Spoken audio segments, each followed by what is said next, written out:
All right, well, welcome to episode 4. We got some stuff to talk about. I mainly want to talk about the game last night because, my goodness, is this Blue Jackets team starting to fall apart rather quickly here. After I was just saying their praises, what feels like a few days ago. We're going to talk about that Islanders game a little bit. We're going to look ahead. We're going to talk about some Ken Johnson and Adam Fantilli problems, how much they miss Matejchuk and how much of a role he plays on this team. And then we're going to take a look at Dean Evason's awful coaching decisions so far this season. All right, though, let's start with the Islanders game. That's really what I want to talk about first. Or not the Islanders game. Sorry, I meant the Flames game. I'm all over the place right now. I mean, the Jackets honestly didn't even play that bad. They didn't look great by any means. Dustin Wolf had a really good game. Sometimes it's going to happen. Jet was not his best last night. I don't think he necessarily played horrible. He didn't lose the game for them. Whenever you only score one goal, you can't say it's your goalie that lost the game. But 4 goals on 25 shots isn't fantastic. I think that's like an 840 or something. Yeah, 840 on the dot. And Dustin Wolf had a 977 last night. He had 42 saves on 43 shots and set a new career high in saves. So that's just kind of normal for the Jackets, just like letting teams get career highs and apparently letting bottom 5 teams walk all over them. I said on the last one that for me to take this Blue Jackets team seriously, they would not only need to win this game, but destroyed the Flames. They did not. They lost by 4. So, now, granted, I didn't say that would happen. I said for me to take them seriously, that's what would need to happen. They didn't. They lost by 4 to a 4-9-2 Calgary Flames team, and it's getting old quick. They are 1 game over 500. They're losing to teams that that these are not games that you can lose, okay? The Calgary Flames, I don't want to shit pile on them, but they're not a good team. Calgary Flames fans will tell you that. Like, this team isn't good, and you could argue, oh, the Jackets aren't very good either. At this moment, I wouldn't really disagree with you. But the Jackets are undoubtedly a better team than the Islanders and the Flames, and they got severely outplayed by the Islanders and lost, and they lost by 4. They lost 5-1 to the Flames last night, even though I actually don't think they played that bad. But you got outplayed by the Islanders and then lost by quite a bit to the Flames. You play the Canucks on Saturday. Not that that's looking great right now. Then you go play the Oilers and have a back-to-back where you play the Kraken the night after. If you're asking me how I feel about this Jackets team, I'm telling you not great. It's been an up and down season, starting out 1-3, getting to 7-4, and now they're 7-6. There's no consistency whatsoever. And I'll get into it later, so I'm not even going to say it right now. We'll save that for later.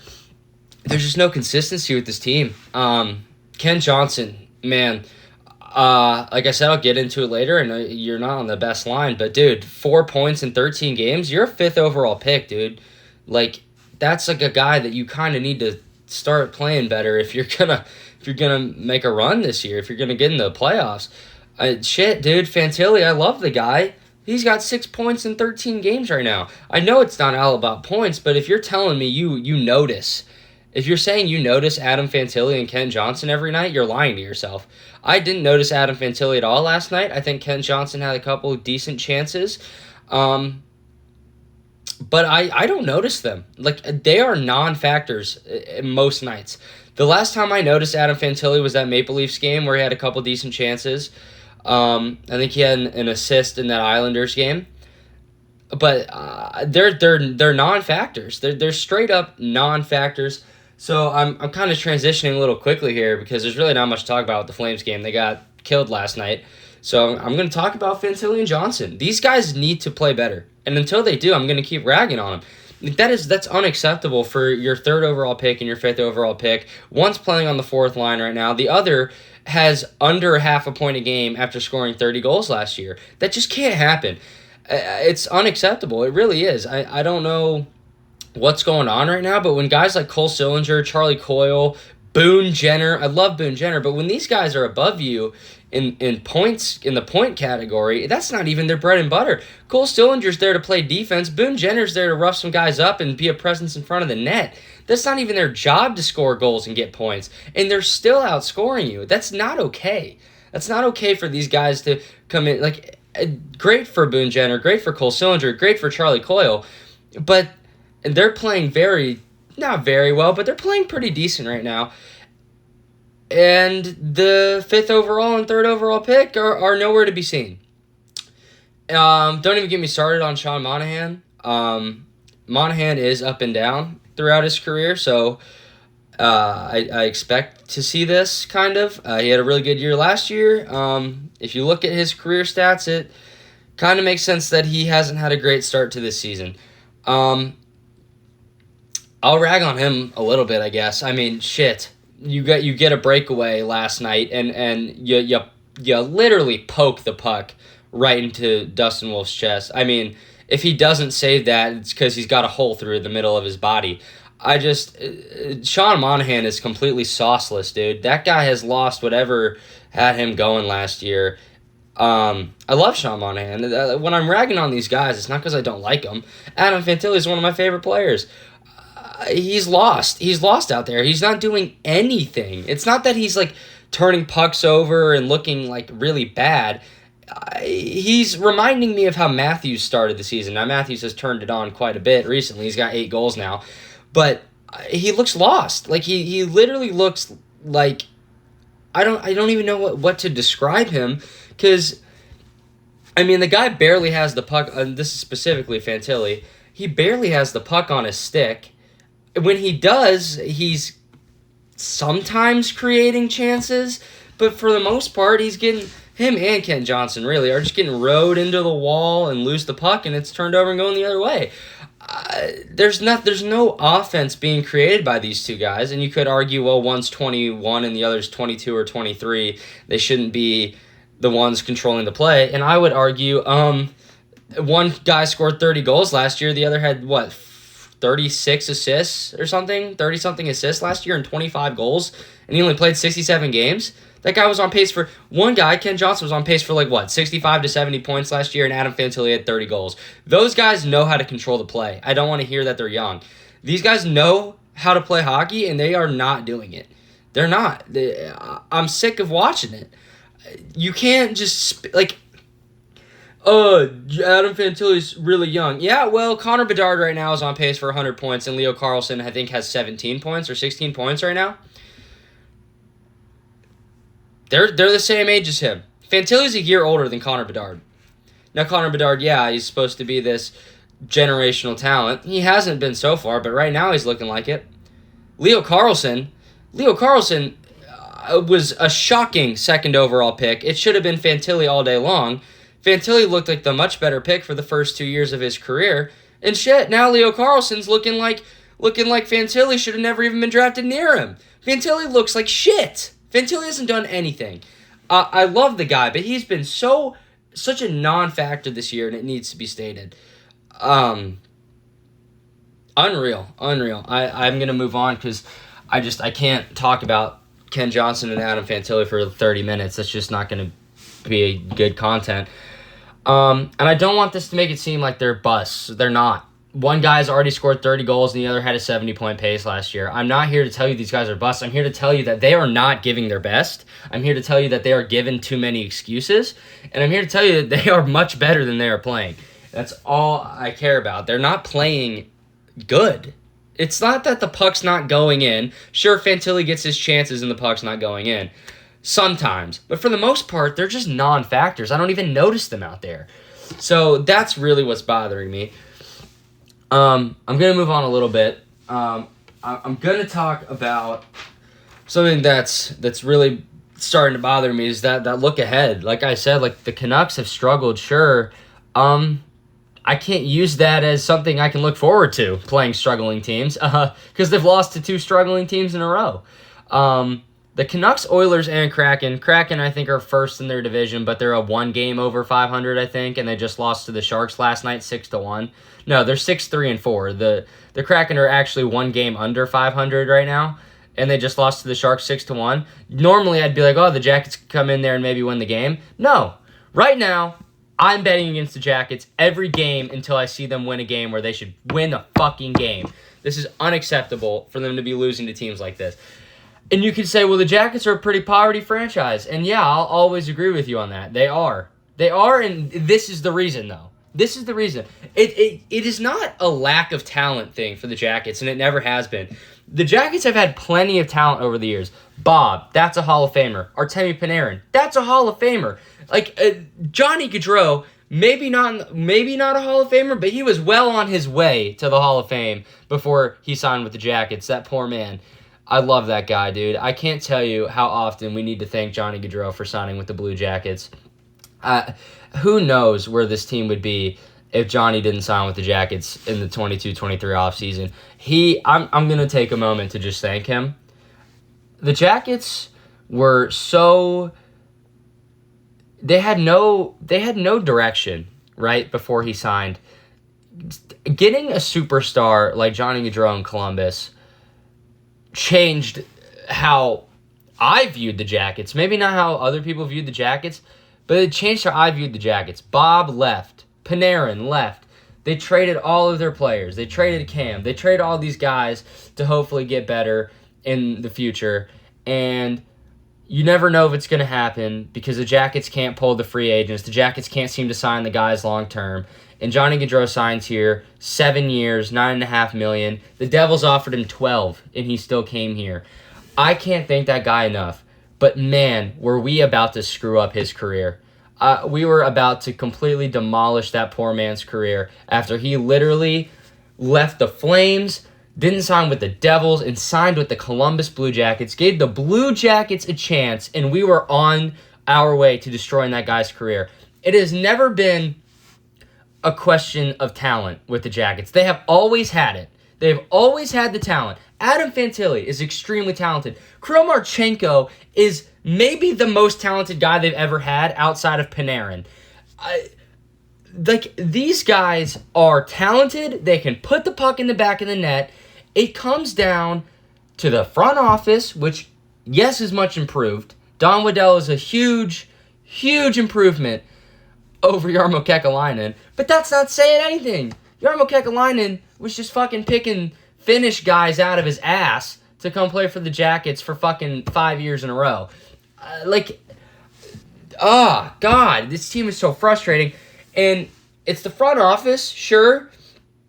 I don't blame a lot of this on Don Waddell, because Don Waddell has put together a pretty solid team. You go down this lineup, this is a pretty solid team throughout the lineup. This is on Dean Evason. Dean Evason has consistently put out the shittiest line combinations you could possibly have. Dean Evason makes me wonder if he is tanking on purpose. Makes me wonder if he is betting on the other team to win games with some of these line combinations he's putting out. Sean Monahan, Kirill Marchenko, and Dmitry Voronkov will never be broken up, and I'm not sure they ever should be, although you could make a strong argument for moving Monahan lower in the lineup right now. That line is gold. That line is fantastic overall. It's really heavily carried by Voronkov and Marchenko, but that line overall is very, very, very, very good. Never break that line up, and thank God he hasn't. Thank God he's got somewhat of a brain in there. But then this is really what actually pisses me off. Miles Wood, Boone Jenner, and Adam Fantilli was the second line last night. What? What are we even talking about? What is that? Dude, I thought we had it down. I thought someone had finally gotten through to Dean Evason.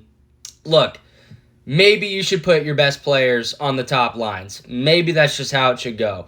Oh, the best teams roll all four lines. No, they fucking don't. No, they don't. No, that is the biggest lie you've ever been told. That good teams run all four lines. No, they don't. No, they don't. Good teams can trust all four lines. Sure. I will not argue with that. Good teams do not roll all four lines. Good teams ride their best players as far as that will get them, and they win. Fuck, dude. The Oilers. I know Connor McDavid's like a once-in-a-generation guy. Look up how many minutes a night that guy plays. Look up how many minutes a night Leon Draisaitl plays. They've been in the Stanley Cup Finals twice in the last 2 years, and they have pushed the Panthers to Game 7 and lost in Game 6 last year. The Panthers, they run all 4 lines. No, they don't. They have good 4 lines. They have a very good 4 lines. You know how I know they don't run 4 lines? Because Matthew Tkachuk was playing with a muscle almost torn, almost all the way off the bone last year, and he still played because they need Matthew Tkachuk. You need your stars to be playing like stars, and you need them to play more minutes than everyone else. That is just how it works. Hockey is more of a team sport than most sports. I will 100% agree with that, and you do need talent through all 4 lines. But you need the talent mostly on the lines you are going to play the most. And a second line of Adam Fantilli, Miles Wood, and Boone Jenner is not that. That is borderline. That's borderline launch an investigation into what the fuck Dean Evason is doing. He's got to have money on these other fucking teams. It's unreal. It's unreal. I don't know. It's ridiculous. It's driving me crazy. I don't know. I'm gonna calm down. I'm sweating a little bit. I can't lie. Okay. Man, I can't do it. So many years that we've been like, oh, they're going to be good in 5 years. Just wait. Oh, they're going to be good in a couple years. Just wait. Last year, oh, they're going to make the playoffs next year. Just wait. They really made a step forward. They look the exact same. They don't look they look worse than last year. You know how I know they look worse last year? They got the same damn record, but their goalies have over 900 save percentages, when last year neither of their goalies had 900 save percentages. They look worse. It's unbelievable how bad some of these guys are playing. It's just like, dude, come on. And now Jet Greaves' numbers look worse because he didn't have the best night. Yeah. I don't know. I don't know what to do. I don't know what to tell you. They don't look great. Dean Evason. No, okay, this is the last thing I'll say about Dean Evason. Chinnikov should not be scratched. You can't tell me that Chinnikov's not one of their 12 best forwards. And it's not, I'm sorry, at this point, it's not about having the right guys in the lineup. It's about winning some damn games. Chinnikov asked for a trade. Yeah. Okay. If you want to trade the guy, you're going to have to play him. You're going to have to show some of these teams what he can do. And him playing, 7 of the 13 games? That's not going to do it. If you want to trade this guy, you got to play him. Right? If you want him to stay, you got to play him. Either way, you have to play him. I don't see the vision here. I don't see what their plan is. I don't understand what they're doing. They're just so... They have no direction again. It's like last year they took a step forward, and you're like, oh, I can see where we're going here. You know, Adam Fantilli is your future first-line center. He steps in when Monahan gets hurt, plays unreal, by the way. He's a point-a-game pace. He scores 30 goals. Ken Johnson comes back from injury, is fantastic. He's got, I think it was 56 points in 67 games, right? I mean, you're like, okay, that's your first or second line winger right there, right? That's a guy that you'll play with Fantilli for hopefully the next 10 years, because this guy had an unreal season and played really well with Fantilli. He had 57 points in 68 games. And now Fantilli's playing with Miles Wood and Boone Jenner, and Kent Johnson's playing with Zach Aston Reese and Isaac Lundestrom. Like, what? And not to mention, his ice time, Kent Johnson's ice time, is down 2.5 minutes per game from last year. Why? What? You want him to improve? How do you expect him to improve? I don't see where the vision is. Okay, let's take a look at Adam Fantilli. Is he playing as much? I haven't even looked at this. I mean, I just don't see how you want these guys to improve when they're playing less and less. I just don't see the vision here. Oh my God. Yeah, Fantilli's playing 1.5 minutes less than he was last year. What are we doing? I don't see it. Where's the thought process? Where's the chemistry supposed to be at? Where is anything supposed to be? Hold on. Now that I've gone and talked about this, we gotta look at this. Blue Jackets by ice time. I'm sure Zach Werenski's got the most, if I had to guess. I mean, he's literally on the ice 24/7. I think this is last year. Yeah, 24-25. I want 25-26. Okay. Obviously, Elvis and Jet the most.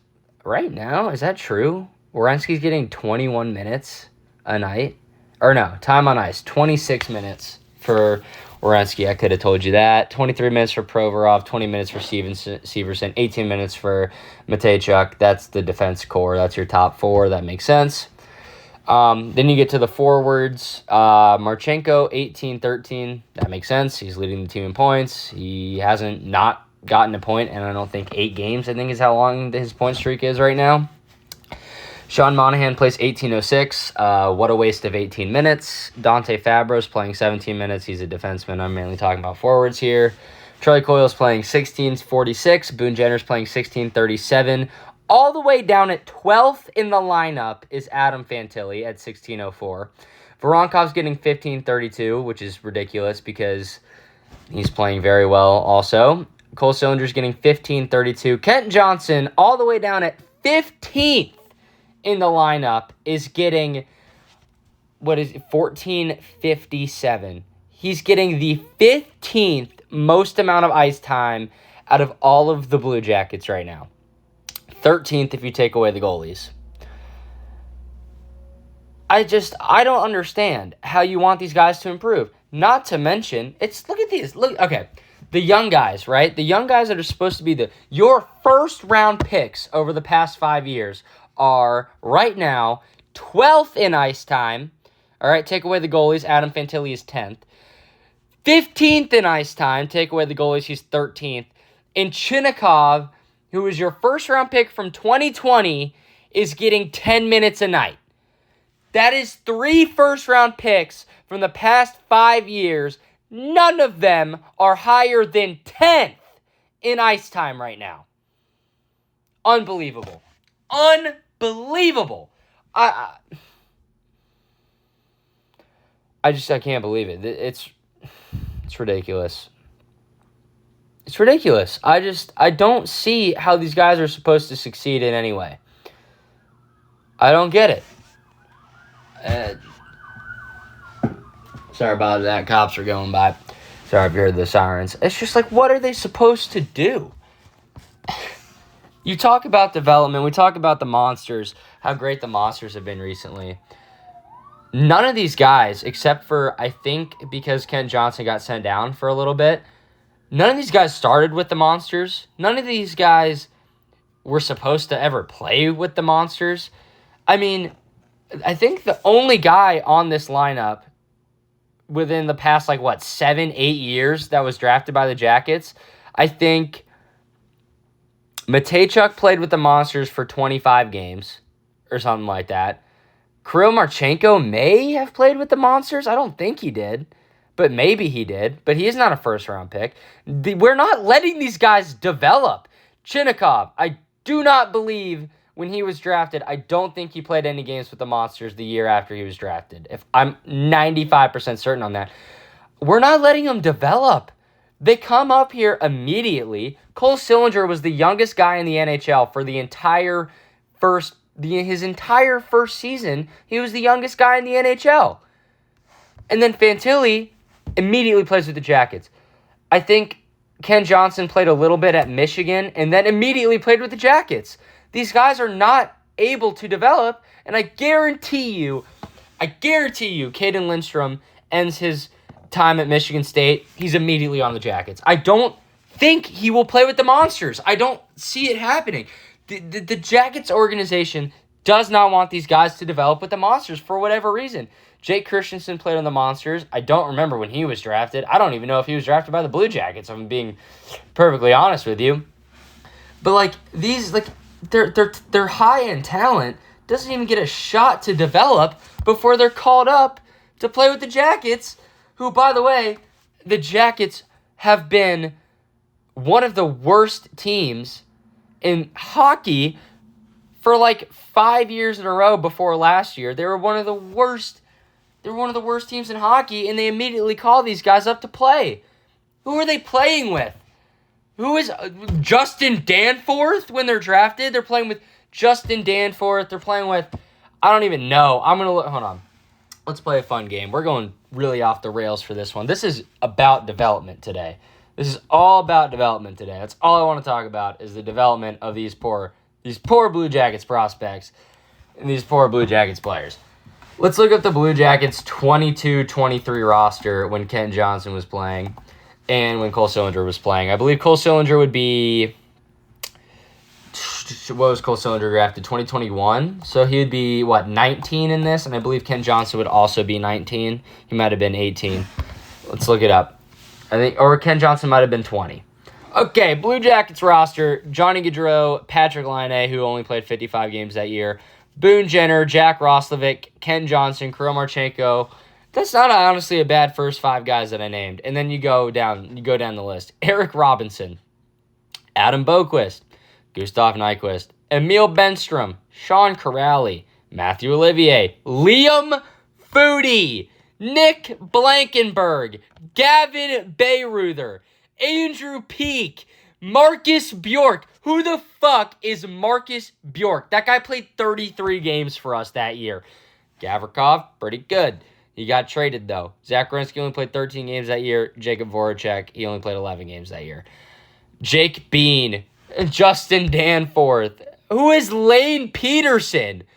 Who is that? That guy played 16. Tim Burney played 59 games for the Jackets that year. These are the guys that these guys are playing with. I just don't understand how you want these guys to succeed. They would have benefited so much better from playing a couple years in Cleveland. I don't even see Cole Sillinger on here. Where is Cole Sillinger? Did I name Cole Sillinger? Where is Cole Sillinger? Where? Am I tweaking? Cole Sillinger? Oh my gosh, was this the year where he was awful? Yeah, Cole Sillinger, 3 goals, 8 assists, 11 points in 64 games that year.